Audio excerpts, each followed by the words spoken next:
Welcome to my channel, Midnight Feeds. Every night I bring you a real horror story captured on camera. Viewer discretion advised. If you scare easily, this isn't for you. Imagine returning to your childhood home to bury your father, only to realize the house isn't just near a graveyard, it's part of it. I mean, wow. That quote perfectly hooks us right into the unsettling reality our protagonist is facing. We aren't just dealing with your standard creepy house on a hill here. We are dealing with a property that is fundamentally intertwined with the dead. That boundary between the living space and the resting space, it simply doesn't exist. Okay, the year is 1990, and our setting is Blackwood, West Virginia. Our protagonist, Leo, has been living across the Atlantic in London for years. He's been completely disconnected from his family's pretty grim legacy of caretaking this local cemetery. Now, because this is way before the era of instant communication, international mail is painfully slow. Leo receives a letter that his father has passed away. But the catch is, the letter arrives a full month late. Grief-stricken and obviously guilt-ridden for missing the funeral, Leo immediately flies into Dulles and drives hours into these isolated woods. He is essentially stepping back in time and straight back into a nightmare. When Leo finally arrives at the edge of town, he's greeted by his childhood friend Mike. And right away we see this massive clash of perspectives. On one hand, you've got Leo's logic. He's driven by grief, he feels a duty to his childhood home, and he has a totally rational plan to just sell the property. I mean, there are barely 50 people left in this dying town anyway, right? But then you have Mike's visceral fear. Standing right at the rusted iron cemetery gates, Mike literally begs him not to go in, warning him, "This place, it'll swallow you whole." Mike is the voice of local intuition, that instinctual dread that Leo's rational mind is completely ignoring. But despite Mike's warnings, Leo steps inside, and the house is a total decaying relic. We're talking rotting wood, peeling wallpaper, and this heavy smell of damp earth that's just permanently lingering in the air. As Leo stands in the dark hallway of this seemingly uninhabitable space, a soft, raspy voice calls out from the shadows, right behind him. "You're late, Leo, very late." It's his mother, Martha. Leo just breaks down. He's sobbing, he's apologizing for the month-long delay in the mail, completely overwhelmed by this tragic reunion. And this is where the narrative brilliantly illustrates the supernatural trap at the heart of our story. Leo practically begs his mother to leave this dying town and come back to London with him. But Martha, she just stares out at the rows of graves stretching into the darkness. She tells him, "I can't. Your father is still here. This land, it won't let me cross that gate." She's physically and spiritually tethered to the cemetery.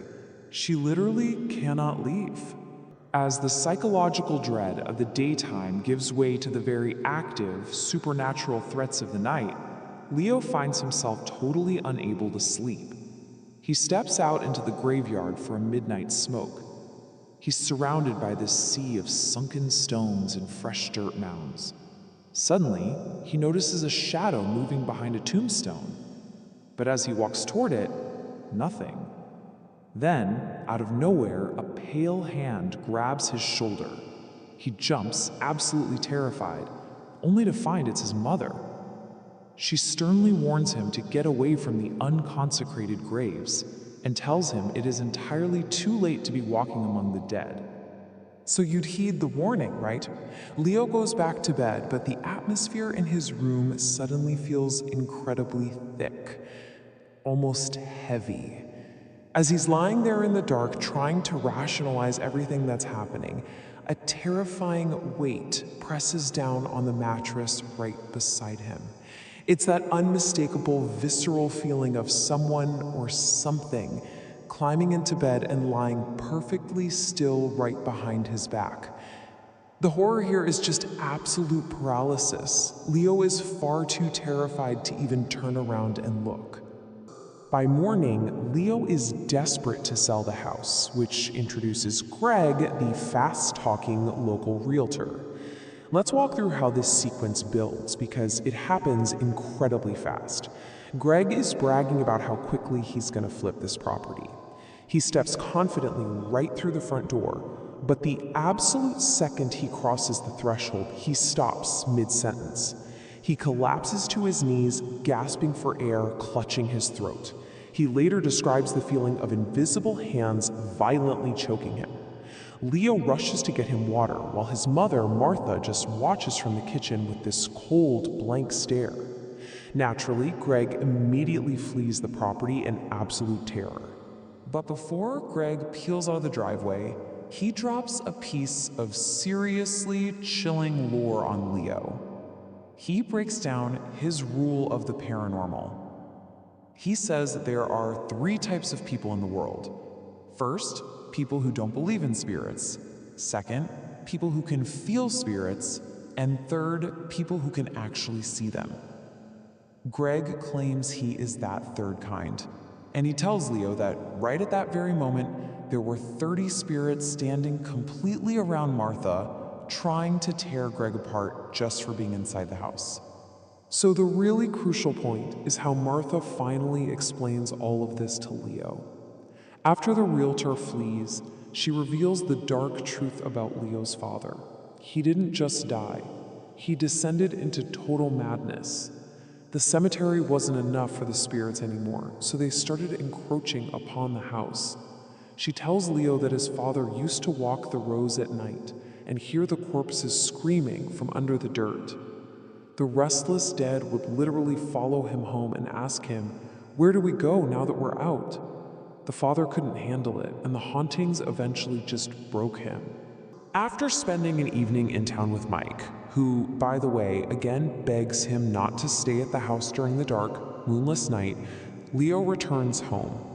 He finds his mother sitting in her room, just staring out the window into the cemetery. When Leo looks outside to see what has her attention, he sees this haunting, moonlit image. A man sitting by an unmarked, unnamed grave, sobbing violently. Assuming it's just a grieving local, Leo actually steps outside to comfort him. Leo walks right up to the weeping man and places a comforting hand on his shoulder. But when the man turns around, it's his dead father. This is the ultimate jump scare of the whole narrative.